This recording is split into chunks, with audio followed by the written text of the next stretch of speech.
What's going on, gamers? Today we're going over how to use Isles of Siptah on your Apex server.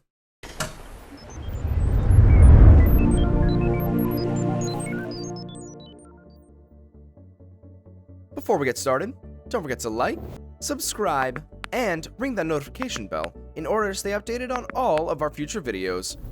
When you're playing Conan Exiles, the Exiled Lands can grow kind of boring after a while. The desert is mediocre at best, and it takes forever to find any sort of civilization, or water for that matter. So when you're playing this game, how do you change that? Well, you can get Isles of Siptah installed onto your server and play that. With Apex, it's as simple as a few simple clicks. So, let's get started. Before we truly begin, what I do recommend is backing up your world. So stop the server with the red stop button, and once it is stopped, you're going to head to the left-hand side where you see FTP file access and select that.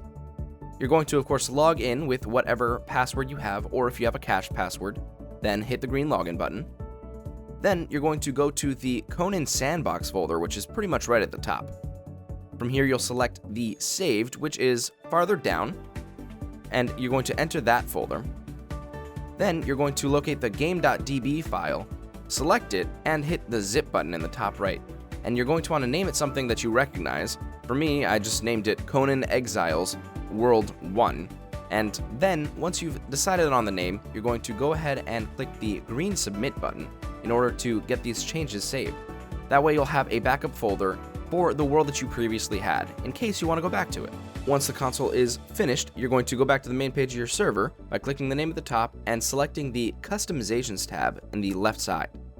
From here, you're going to locate the World section, and only one tab is available, which is Default Server Map. You're going to switch this from Exiled Lands into Isles of Siptah. You can just click the drop-down bar, or you can type it in if you want to. Either way, it'll appear, and from there, it should automatically save to the Customizations tab. But you do still need to start or restart the server in order to get the changes actually fixed. That way, the world will run. Now, let's cover a couple of the features that are available in this DLC pack. First of all, you'll notice that the spawn point is a lot better in terms of at least having water, but you'll also notice that there's just some general structures and not desert, which is a very refreshing take. Of course, there are also structures next to spawn. You'll see some broken boats as well as really high mountains, some trees, and of course, there are enemies around the area too. Some of them are new and scary, but they're also not that terrifying when you have God mode on, so, take your chances. I like to just mess around with them and feel like I'm playing a game of Dark Souls or something. Another thing you may notice is that there are some mysterious buildings around, and these are the vaults that come with this DLC pack. They're very cool and very challenging, so I definitely recommend not just going in with your bare fists like I do. But if you want to have some fun, just slap on God mode and you'll be good. Now let's cover a couple of the common issues that come with this.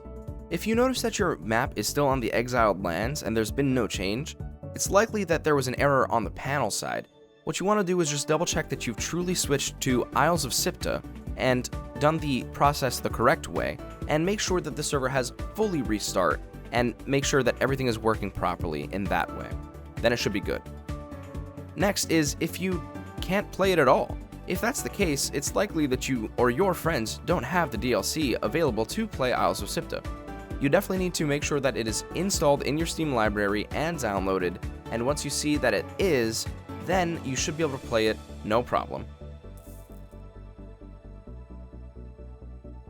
Well, gamers, that was a relatively short tutorial, but it was hopefully a helpful one. This is something that can be confusing if you are unaware on how to work our panel, so that's why we make these tutorials. Hopefully you found that it helped.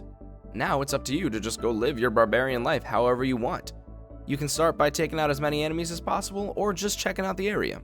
That'll do it for this one, gamers. As always, I hope that you have lots of fun. Thanks for watching. If you want to see more great content like this, then subscribe or click these videos. Until next time, gamers.